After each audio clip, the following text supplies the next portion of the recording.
on the weekends, every single weekend so far since we've lost her, we sit down together in the morning and we have a slow morning. We look at pictures, we talk about her. We both have a picture of her by our, bedside where we say goodnight to her, we say good morning.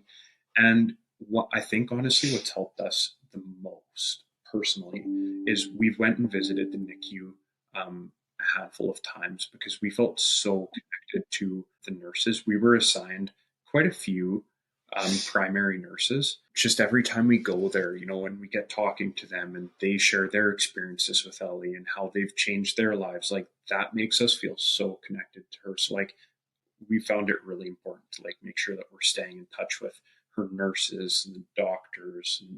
Yeah. And I think for a lot of people, the NICU can be a very traumatizing place. It for sure is.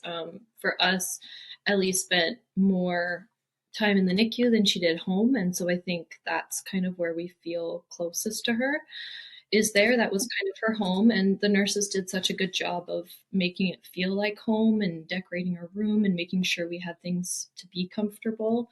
They treated her like their own baby. And so they're her family. So it's kind of where we feel the closest to her. And I think, there's so many ways that we feel close to her now. And I think, like you said, pictures and videos.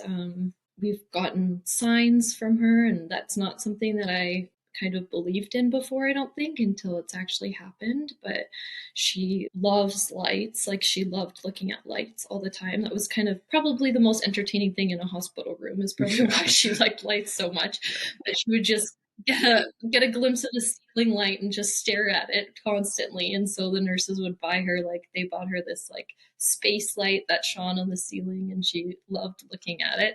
And since she passed, we've had a couple signs where like lights will turn on their own, or at times when we're kind of needing it the most, we've felt those things, which is really special. And it's like, for like signs is one of those things like, I never would have considered myself somebody that necessarily would have believed in signs and stuff. But like once they happen, like it is incredible. I mean, I'm not denying it. I mean, the one we have a kind of a nightlight by our bed, and it just in the middle of the night one night turned on by itself. Like, it was kind of right when I was talking to her and I was having a really hard time. And so it's that part is special to kind of feel like we're still connected to her in a way.